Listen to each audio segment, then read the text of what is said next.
Dellums? Yes. We talk about public safety. Yes. Tomorrow night, again, your city will be challenged when the protesters march through the streets. They're expecting upwards of 1,000 or more.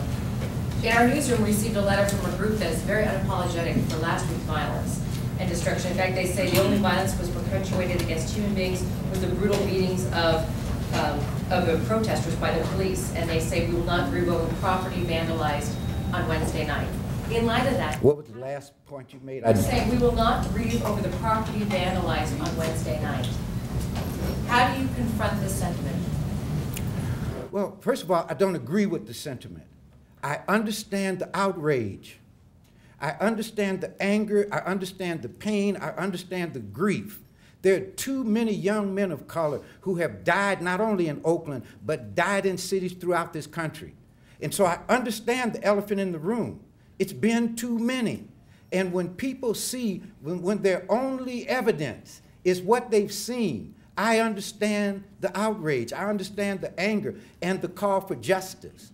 And anytime a public servant picks up a gun and takes a life in the name of the community, we have the right to understand what all that was about, because that is in the public arena.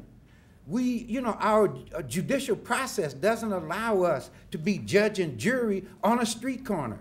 So every time a life is taken, that's important. So I understand the people's anger. I understand their pain. I understand their rage.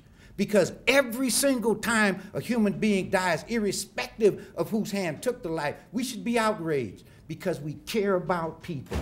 Now, that said, I come from a generation inspired by an idea that nonviolence is not a tactic, it's an alternative way to live.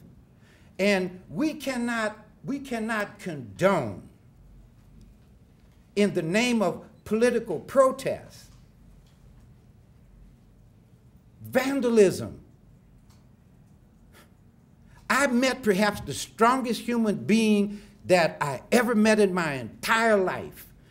His name was Nelson Mandela. When he was sworn in as president of South Africa, standing right behind him were the people that oppressed him and jailed him. And what I learned from that is that the power of your anger lies not in undisciplined exercise of that, so that you break out an African-American woman's window, or a Latino person's window, or an Asian person's window, or a white person's window because you're outraged. You harness and discipline your anger so that you're able to focus it in sophisticated political terms. I believe activism is important. I believe activism does inform the process. And I believe when people are disciplined and harness their anger so that it does not come out in those kind of terms. What do the people on the streets have to do with this? These are our citizens. These are our residents. We are one community here. And so my answer is twofold. I think it's important to connect with people's anger so that people understand that you get it, you understand their pain. But at the same time, we have a responsibility of leadership, and that is to stand up and say, no, there is a threshold beyond which we cannot go. And that threshold is not to reach out to reap havoc simply because we happen to be on a particular street in a particular neighborhood near a particular car or business and then exercise that. As if in some way by doing it, it radicalizes people. People are already radicalized by the incident itself. And so that's a bit sophomoric. What we have to do is talk about, in great leadership terms, peace, people. Maintain your cool. Last point. Last point, please. I'm just going to say this. I don't know if you're old enough, but I remember a phenomenal vision of an Asian man standing in front of a tank by himself. It was an awesomely powerful moment for this Chinese man to stand alone, not in anger, not in violence, but in simple, peaceful protest for the dignity of his right to be a human being. That's power, not throwing a rock through a window. May I ask how you convey, or what is the best way to convey what you just said to these people who are not going to be watching our newscast, they're not going to be reading the newspaper, but yet they're causing trouble? What is the best way to reach these people? Well, every venue that you visit, every venue that you might have to take the opportunity to make this kind of statement.